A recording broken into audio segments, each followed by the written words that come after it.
My name is Emily. I was born in Oregon on a mild, sunny early spring morning with sparrows chirping outside the hospital window. 4 minutes after me, my sister. No, technically, my twin sister Olivia let out her first cry. 4 minutes. Such a small gap that most people would laugh and say, "You're twins. That's basically the same." But to our parents, those 4 minutes meant everything. I never understood why or how it happened, only that it did. I was the first one to arrive, yet from the very beginning, it felt like Olivia was the one everyone had been waiting for. In our baby pictures, Olivia is always in someone's arms, her face lit with that soft glow of being adored. I am in the corner of the frame, or cropped out entirely. At birthday parties, she blew out her candles while I clapped beside her. People joked that twins were a two-for-one deal, but I always felt like the second thought, even when I came first. Our mother, Rebecca, had a favorite phrase. She used it so often that it became a kind of background noise. She would call out, "Where's my little angel?"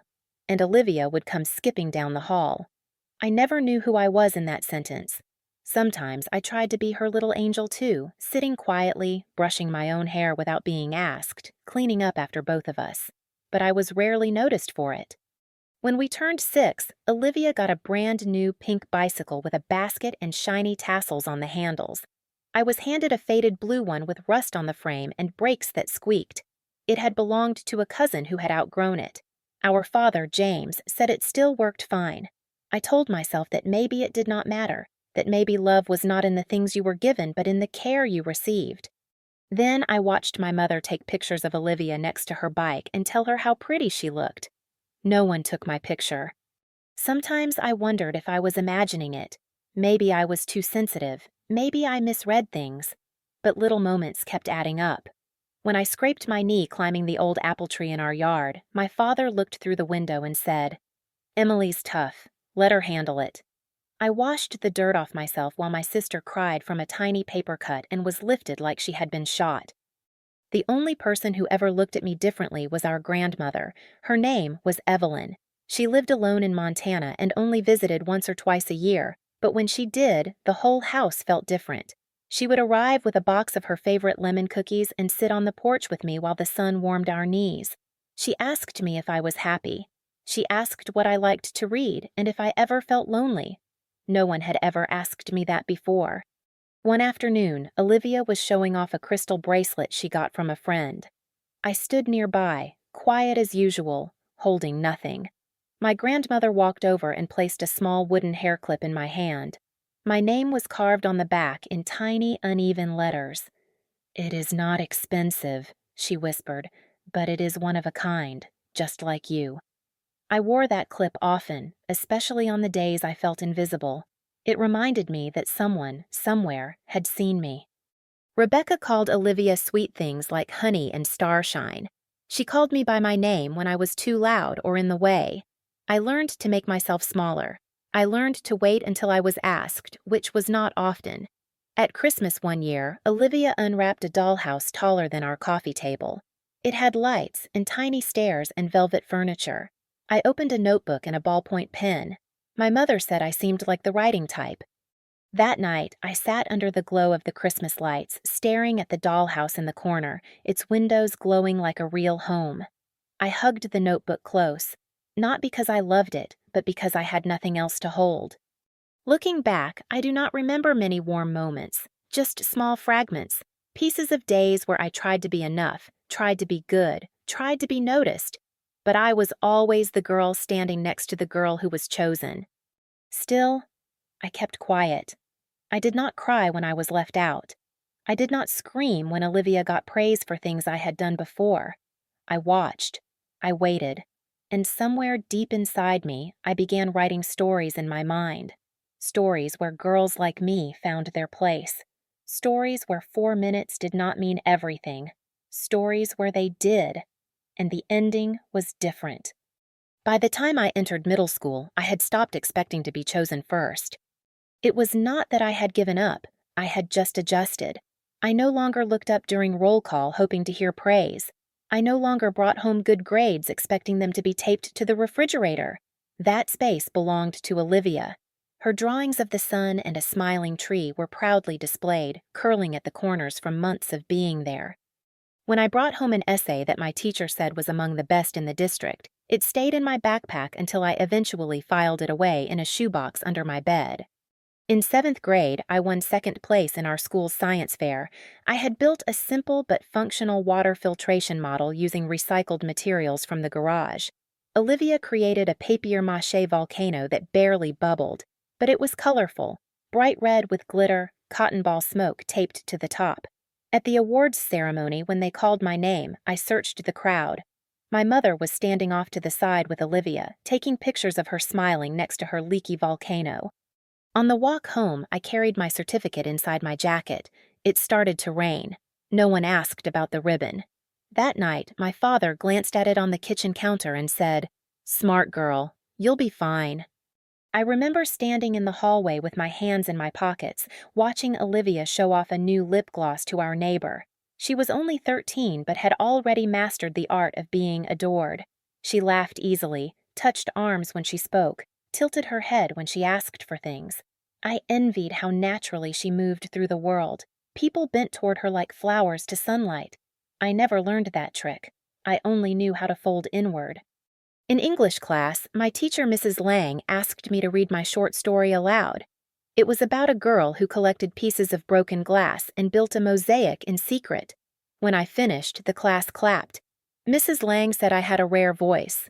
For a moment, I felt taller, not in height, but in presence. Like maybe I could be seen. That afternoon, I told my mother about it while she was chopping carrots. She nodded once and asked if I could help set the table. Olivia came in moments later, talking about how someone at school said she should try out for the school musical. "That's wonderful," my mom said. "You're such a natural performer." I helped with the dishes that night in silence, the words from my story echoing in my head. I knew I could not compete with a volcano or a talent show, but inside me, something had begun to grow. Not anger, not even sadness, just distance. A soft wall made of every shrug, every missed glance, every time someone forgot to say, "Well done." Grandma Evelyn called one Sunday.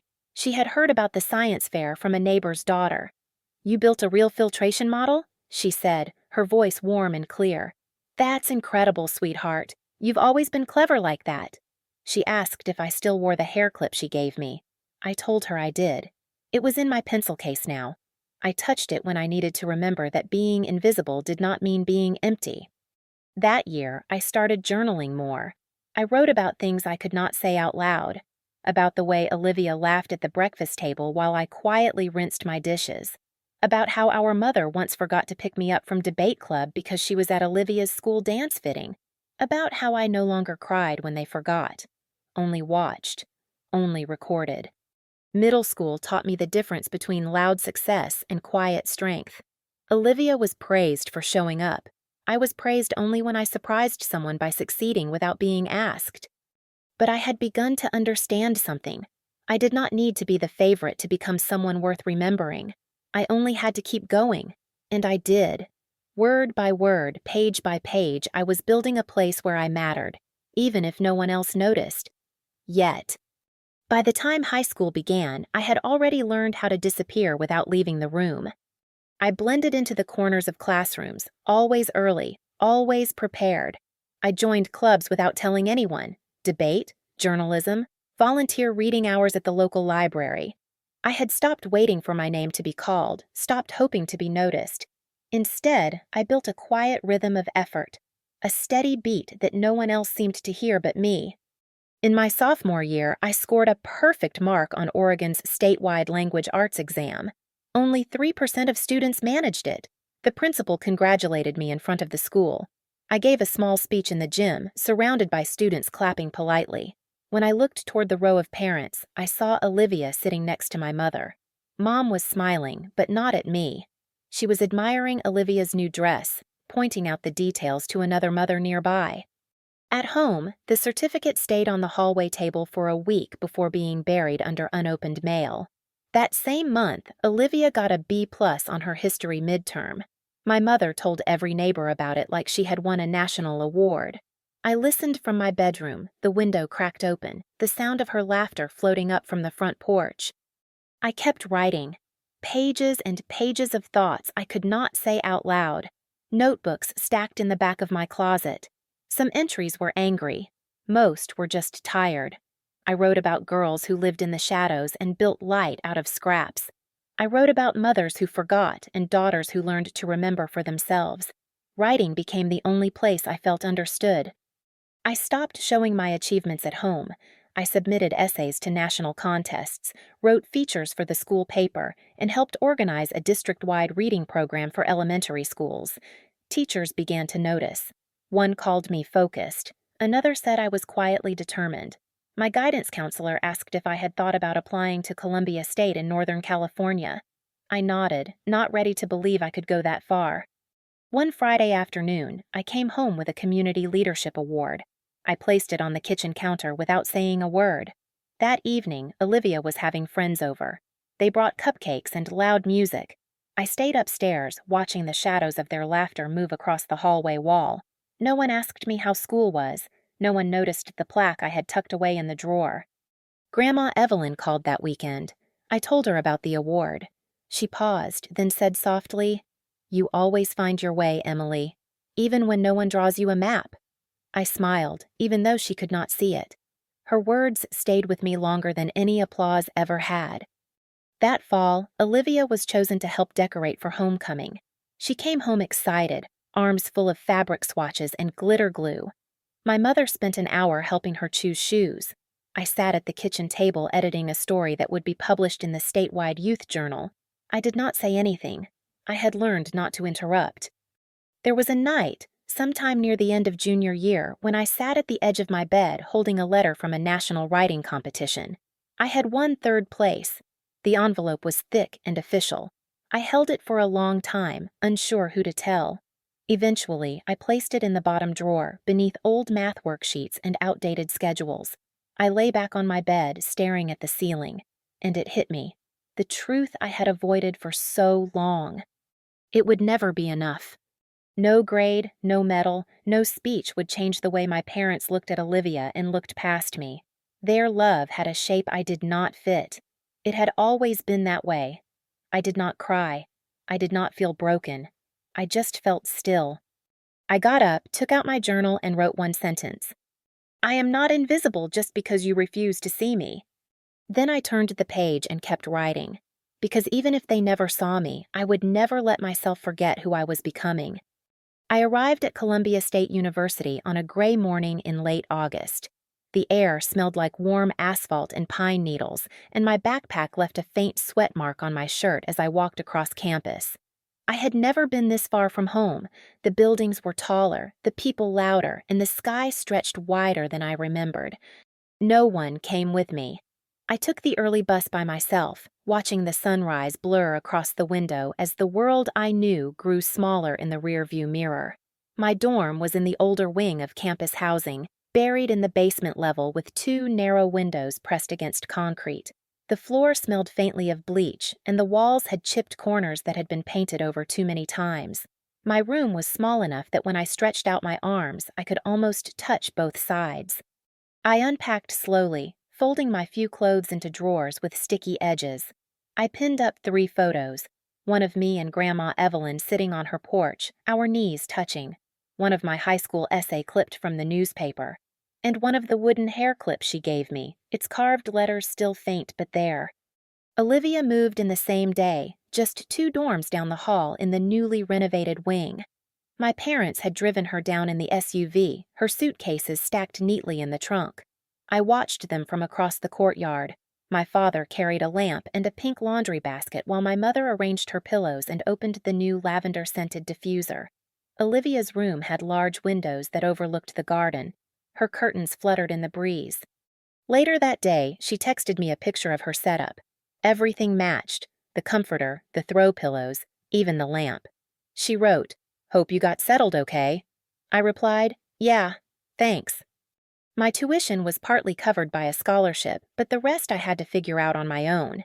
I picked up 2 jobs, one as a library assistant 3 nights a week, and the other cleaning classrooms in the business building every morning before lectures. I started waking up at 5 a.m., pushing a mop down quiet hallways while the rest of campus slept. Some days, I ate instant noodles in my room while listening to Olivia's laughter echo from the hallway. She joined a student social group and posted pictures of sushi dinners, rooftop hangouts, and weekend trips. She had a new laptop, a family credit card, and a monthly deposit to her bank account. I kept a small notebook where I wrote down every expense: rent, books, groceries, laundry. One Friday afternoon, I passed her in the common room. She had a green face mask on, her legs curled under her on the couch, a rom-com playing on her tablet. I was on my way to the tutoring center, where I helped high school seniors prepare for the SAT. "Hey," she said, smiling, "you always look so serious. Relax a little." I gave a small nod and kept walking. I was not angry. I had no time to be. The nights were hardest. The silence in my room felt different than it did at home. It was not heavy with longing anymore. It was just quiet. I read accounting textbooks with a blanket around my shoulders, listening to the buzz of pipes through the ceiling. One evening, while mopping the third floor, I overheard Olivia talking to a friend near the vending machine. She said, "My sister's probably somewhere doing extra credit or cleaning toilets. She's obsessed with overachieving." I paused, one hand on the mop, heart caught in my throat. But I did not interrupt. I just kept working. I told myself I was not here for her approval. I was here because I had built a path no one laid out for me, and even if the way was narrow and rough, it was mine. Each day, I got up before the sun, studied between jobs, and read after midnight. I was tired, often lonely, but not lost. Because this time, I was moving forward without waiting for anyone to lead me. It was a Tuesday morning, and I had barely slept the night before. I had finished tutoring late and stayed up reviewing accounting case studies for my financial reporting class. The classroom lights buzzed overhead, and I remember blinking slowly as Professor Riley walked in, briefcase in one hand and a cup of tea in the other. He was not like the other professors. He spoke with precision but never rushed. He paused after asking a question, as if giving the room space to breathe. That day, he posed a scenario about audit procedures, and no one raised their hand. I hesitated for a second, then lifted mine. When I finished explaining my answer, he looked at me for a moment, thoughtful. "That's a solid analysis," he said. "What's your name again?" "Emily," I replied. After class, I packed up my things quickly.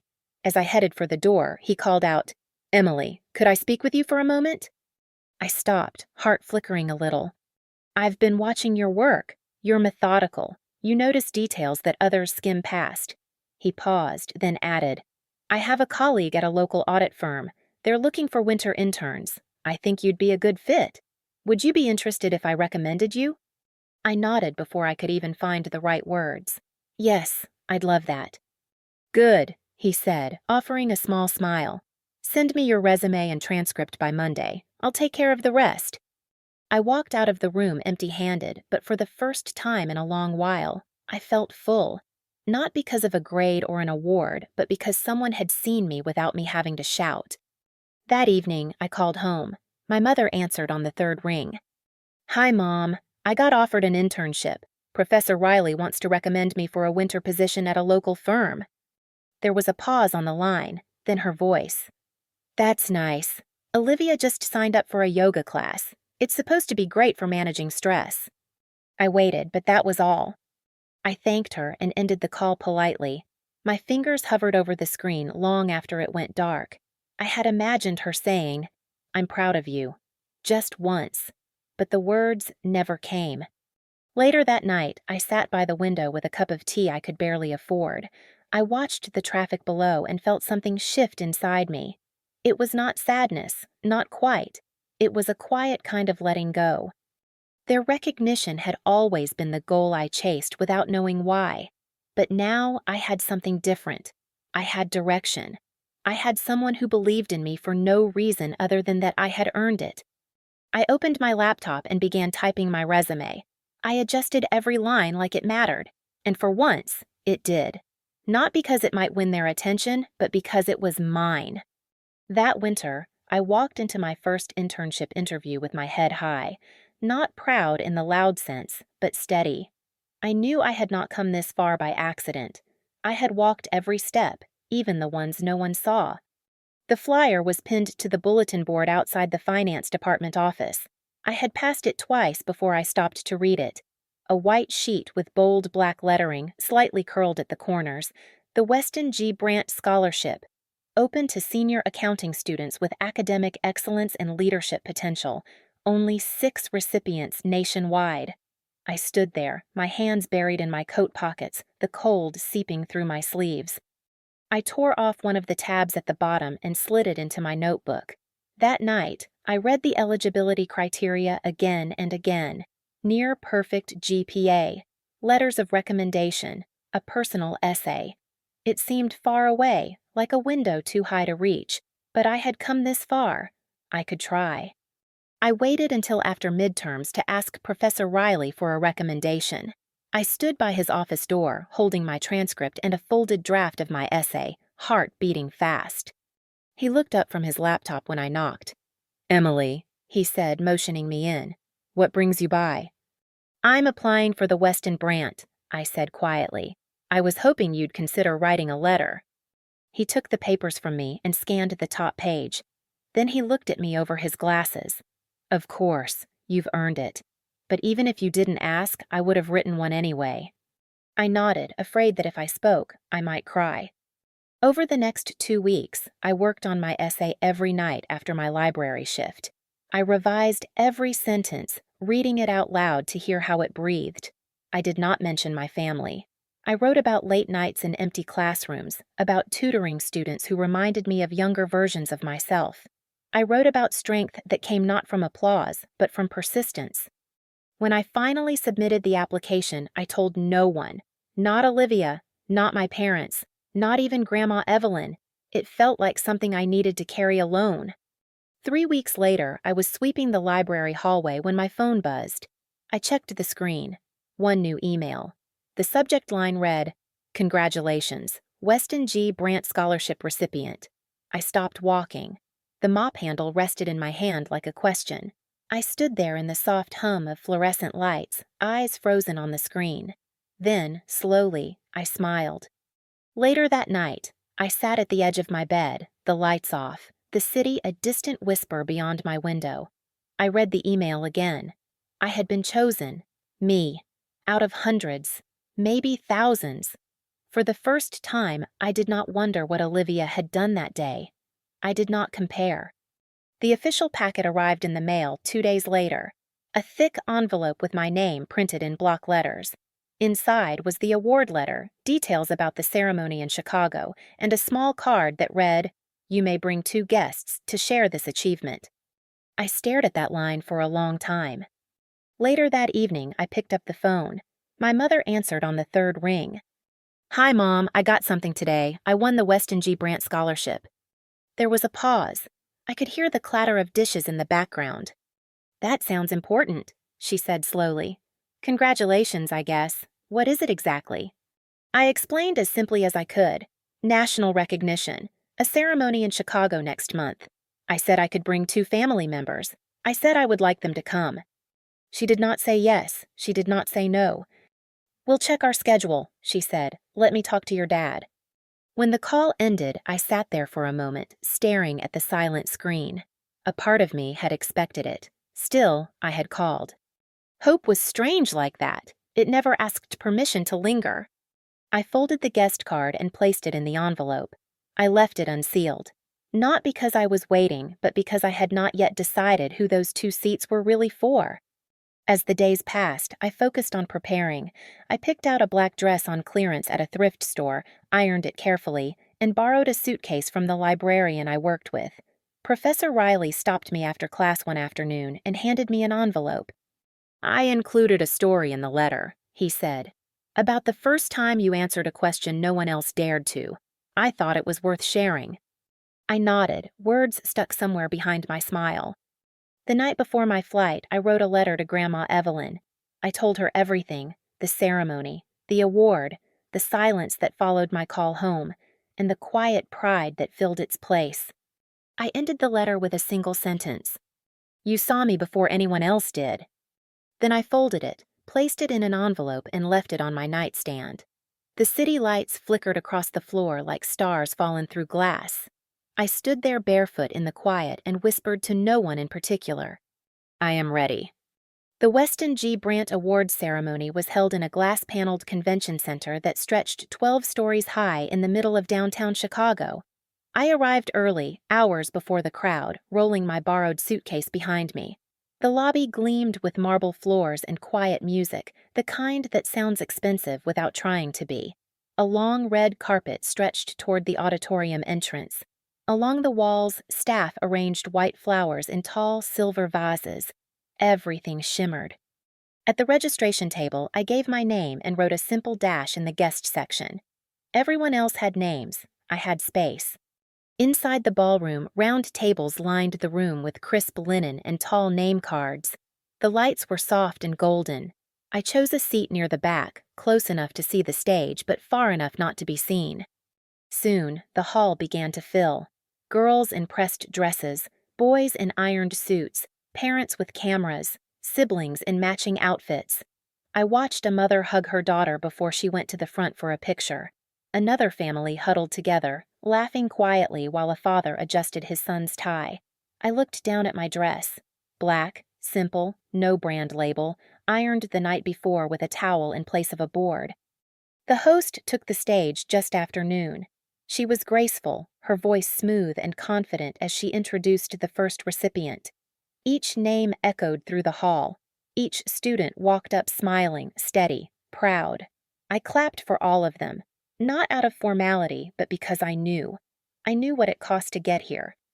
When the host called my name, I felt my pulse slow, not speed up, just slow, as if time wanted to be gentle with me. Emily Dawson, Columbia State University. A quiet leader who carved her own path through persistence and independence. Emily worked multiple jobs while maintaining academic excellence. She is a symbol of self-made strength and focus. The applause filled the hall. I stood and made my way forward, heels clicking softly against the floor. The lights were warm and blinding as I stepped onto the stage. I accepted the certificate with both hands, smiled for the camera, and turned to face the audience. Then I saw them. Third row, left side. Olivia in a red dress, lips slightly parted. My father sitting stiffly, hands folded. My mother upright, her expression unreadable. I had not told them the time. I had not asked again after that first call. I did not know who had made the choice to come. But there they were. I blinked once, then looked past them, not out of spite, not out of anger, just because I did not need to hold that gaze anymore. After the ceremony, the ballroom buzzed with laughter, photographs, and handshakes. A recruiter from an audit firm handed me her card and said she would be in touch. I tucked it into my pocket with care. Just as I was about to leave, I heard footsteps behind me. "Emily," my mother said. I turned. She looked smaller in person than she did in memory. Her coat was too light for the cold, her lipstick smudged near one corner. "I didn't expect it to be so formal," she said. "So big. I mean, all of this." I nodded, unsure what she wanted me to say. She shifted her bag on her shoulder. "You didn't tell us how much you had done." I kept my voice steady, "Because you never asked." My father came up beside her. He looked at me, almost curious. "You really are something, kid. I mean, this is big." I gave a small smile. Not bitter, just finished. "I spent my whole life trying to be seen by you," I said, "but I do not need that anymore." Olivia stood behind them, quiet. Her arms were folded, her expression unreadable. For once, she did not try to speak for them. For once, no one interrupted. I nodded once more and turned toward the hallway. I stepped out of the ballroom and into the cold afternoon, the wind pressing softly against my face. For the first time, I carried no hope of being noticed, and for the first time, they had finally seen me. But it no longer mattered. The doors closed behind me. Ahead, the street shimmered under a wide gray sky. I walked slowly, each step its own quiet answer. New York greeted me with gray skies and wind that found every corner of my coat. It did not smile or offer warmth, but I had not come for comfort. I had come to begin. I started work at Everhard and Lane, a well-known audit firm with offices on the 37th floor of a tall glass building in Midtown. The lobby smelled like coffee and cologne. The elevators moved fast, and the people moved faster. In the beginning, I felt like a ghost walking among marble and chrome, careful not to make noise. My apartment was small, tucked between two brick buildings on the Upper West Side. It had one window that faced a wall, a kitchen the size of a closet, and a bed I had to build myself. But it was mine. No one had chosen it for me. No one had paid for it. I came home every night and turned the key knowing that. Each morning began at 5:30. I drank black coffee in silence and rode the subway with my headphones in and my bag pressed to my chest. I arrived early, stayed late, and said yes to every opportunity. I took notes during meetings, asked questions when I did not know the answer, and stayed up learning software on weekends. Slowly, I was trusted with real work. Small assignments turned into bigger ones. One day, my manager handed me a project folder and said, "Lead this one." I said thank you. Then I went into the stairwell and stood there for a minute, just breathing. I joined a mentorship group for senior accounting students. Once a month, I met with two young women who reminded me of myself. They were quiet but determined, unsure of their place in a world that did not expect them to rise. I told them the truth, that I had worked janitor shifts at dawn, that I had eaten meals alone in dark dorm rooms, that the hardest thing I ever did was stop needing my family to say, "Well done." My parents called sometimes, usually on weekends. My mother asked if I was eating enough. My father asked about the weather. Olivia sent pictures of office parties and new shoes, followed by short messages about her job at a small firm in Seattle. I replied when I had time. The conversations were polite, the tone easy, but the space between us remained. I no longer tried to close it. Some nights, I walked to the bookstore on 84th Street. I browsed the shelves slowly, picked out a novel, and sat by the back window for hours. On Sundays, I went to the market, bought what I needed, and cooked while jazz played low in the background. I found joy in the quiet things, a clean sink, a good pen, a paycheck I earned. One evening, I received an email from the director of my team. They wanted me to lead a new audit cycle for a large real estate client. I stared at the message for a long time, the cursor blinking like a heartbeat. 3 years ago, I had been scrubbing classroom floors before class. Now, I was being trusted to guide others. I did not celebrate loudly. I made tea, sat by the window, and wrote in my journal. A sentence I had written once in high school came back to me. "I am not invisible just because you refuse to see me." Now I could finally add the rest. I am not invisible. I have never been. In New York, no one knew about the girl who clutched a notebook on Christmas night. No one saw the hallway trophies that never made it to the fridge. But I carried those stories with me, not as weight, but as proof. I had not been given a path. I had built one, and I walked it now with steady feet. Thanksgiving fell on a Thursday, as it always did, but this year I barely noticed until my mother called the weekend before. "Are you coming home?" she asked. Her voice was quiet, almost uncertain. "I can't," I said. "I have a major presentation the following Monday. There's too much to prepare." There was a pause on the line. Then she said, "Oh, I see." She hung up sooner than usual. No small talk about Olivia. No update about her roses or a neighbor's new dog. Just quiet. I set the phone down and felt no guilt, only relief. I had chosen my work, my time, myself. That same week, I spoke at a Women in Finance conference held in a converted library just off Park Avenue. The room was filled with students, young professionals, and a few women who had already made their way to the top. I stood at the podium with a few index cards in hand, though I barely looked at them. I told them the truth, that I had once scrubbed floors at dawn to afford my textbooks, that I had studied alone in a room with peeling walls, that I had won awards no one clapped for and wrote stories no one read until years later. I told them that strength is not always loud. Sometimes it is the quiet choice to keep going, even when no one is watching. After the talk, an older woman approached me. She wore a navy suit and glasses that sat low on her nose. She took my hand in hers. "Thank you," she said, "for saying what many of us have never said out loud, that being unsupported does not mean we are not worthy. It just means we have to hold ourselves up longer." I nodded. Her words settled somewhere deep inside me. That night, I walked through Bryant Park, the trees lit with soft strings of white lights. Two sisters ran past me laughing, scarves trailing behind them. The older one slowed so the younger could catch up. I paused for a moment, watching them tumble into the grass, breathless with joy. I did not feel envy. I did not ache with longing. I just stood there, still and full. Over the years, I had tried to make sense of what I never received. I had wondered if I had done something wrong, if loving someone quietly made you invisible, if trying too hard made you less deserving. But I no longer asked those questions, not because I found the answers, but because I had outgrown the need to ask them.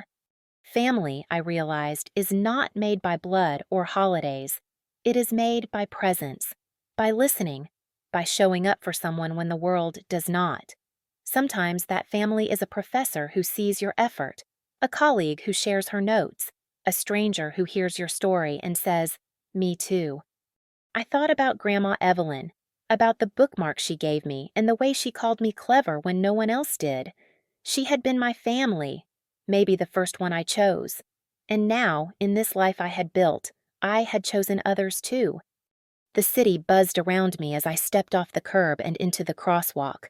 The wind pressed lightly against my coat, and the buildings blinked with 1,000 windows of light. I did not walk quickly. I did not rush. Each footstep landed with quiet certainty. I no longer needed anyone to say I had made it. I already knew. Emily's story is one of quiet endurance and personal truth. From being overlooked in her own home to standing on a national stage, she showed that you do not need applause to have worth. Her path was never easy, but she walked it with resilience, guided by her own values and a belief that her voice mattered. In a world that often rewards what is loud and visible, Emily found strength in persistence, purpose, and the decision to stop waiting for recognition that never came. Her journey reminds us that self-worth does not come from others. It grows from within, through the choices we make and the lives we shape for ourselves. If this story resonated with you, take a moment to reflect. Then, feel free to like, share your thoughts in the comments, or subscribe for more stories about finding strength, identity, and belonging on your own terms.